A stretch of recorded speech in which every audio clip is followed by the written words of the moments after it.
Good afternoon, everybody. This is just a short video on heresy economics, I think. Welcome to video number 3 of my increasingly boring content. This is kind of a response video, but it's not a response video. It's a discussion video with not a lot of discussion. I've seen a couple of things. I've seen lots of videos and comments on Facebook and Twitter about the perceived value in the new heresy box and why it's ridiculous that we should expect it to be good value, or how it's not a good starter set and why it's going to fail and various other things. And I was at my gaming club last night and we were discussing it, and I think I just want to try and put a video into context so people that maybe weren't around at the start, certainly the Forge World Horus Heresy game, the Age of Darkness game, to understand why I think most heresy players, and certainly myself, are really excited about this box and its perceived value. So I try my best to sort of represent what we're getting in the box with what I currently have lying around painting.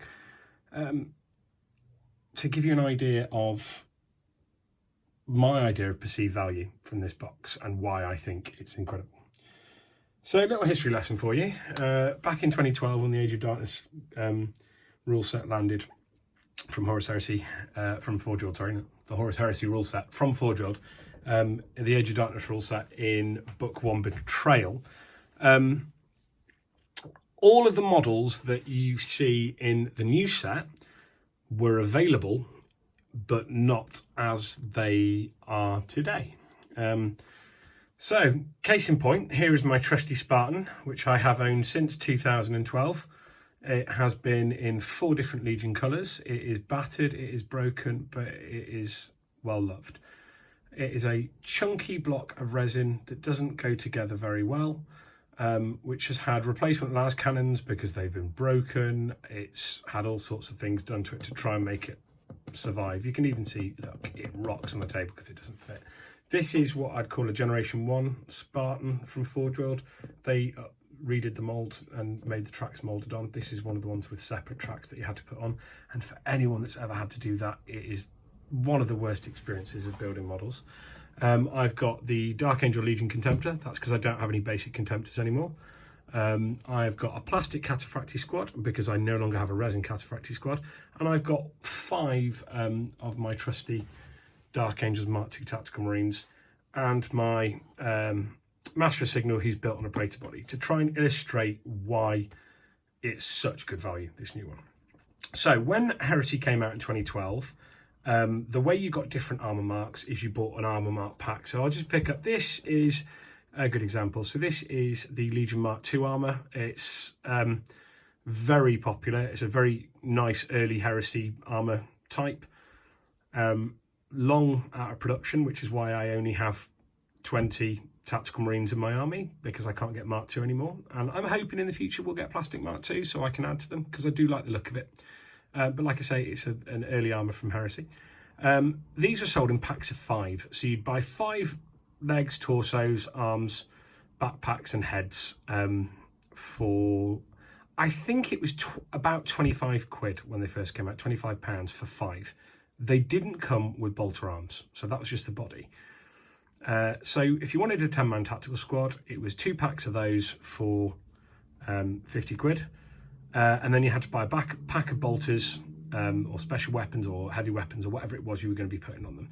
So a pack of bolters, I'm sure, was £9 when they first came out. There may have been more, there may have been slightly less, and if you can remember better than I can, tell me. So you were looking at £59 for a tactical squad.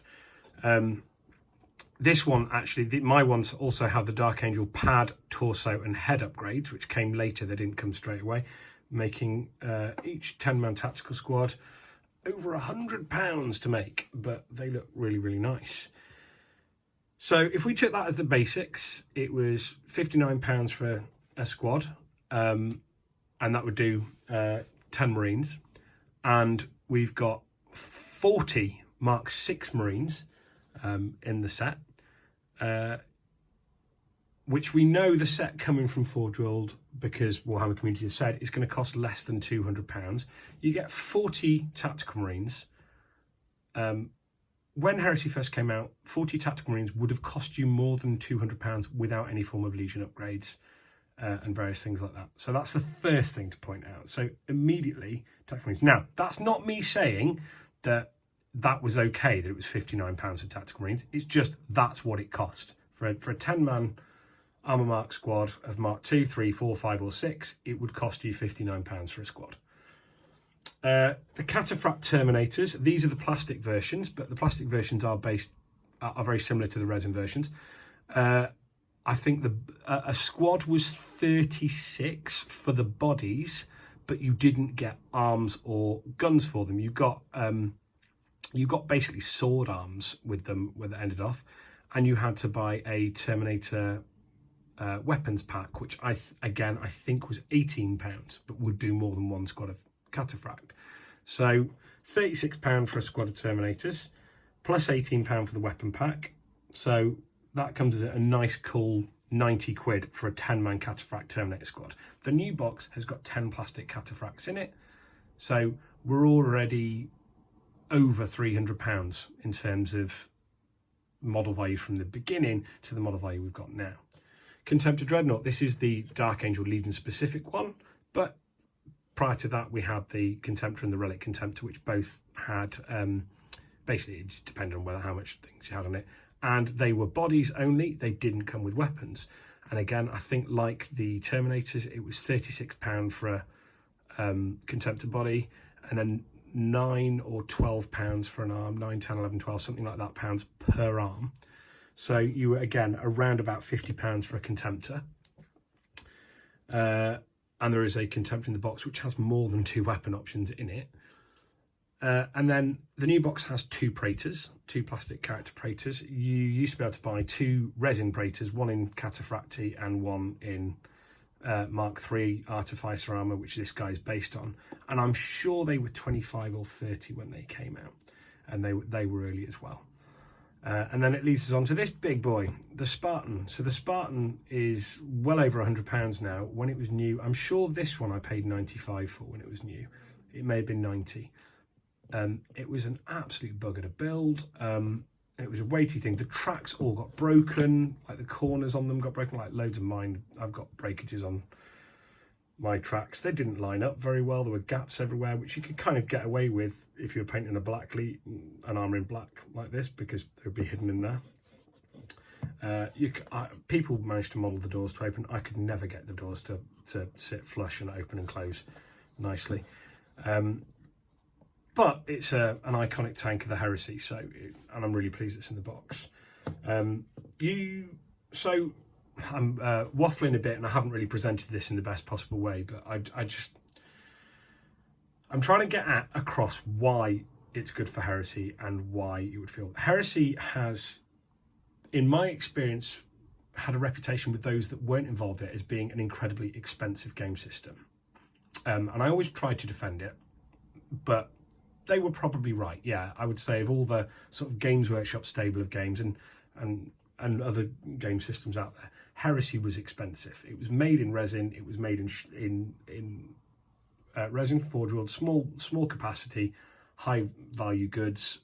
It's probably why it's got some of its sort of elitist connotations to it now, is that people have invested really heavily in these over the years. But it's a hobby, and you put money into a hobby, whether you're playing golf, whether you restore cars, whether you play musical instruments, everything has a cost, and Heresy was an expensive game, is an expensive game. This new box comes with 40 Mark VI Tactical Marines. It comes with 10 Cataphracti Terminators. It comes with 2 Praetor characters, a Contemptor with multiple weapon options, and a plastic Spartan, and a rulebook for under £200. Now, whether that's £199.99, £180, whatever, that is incredible value for an army. The same stuff back in 2012, and this is not adjusted for inflation, this is just it, is well over £500 worth of models. Then you had to buy your rulebook on top. They're easier to work with, they're easier to convert. I just don't understand what the issue is. I think it's going to be fantastic for the Heresy. I think we're going to enter a golden age of the game. I want as many people to get involved with it as possible, as many people play with it as possible, because it's just a cool setting. So it's a short video. It's just what I wanted to put out there. I'd love to hear your thoughts on it and your opinions. I know I've gone through it quite quickly and there are a lot of other factors involved in it, but from a pure cost standpoint, Heresy is entering a golden age.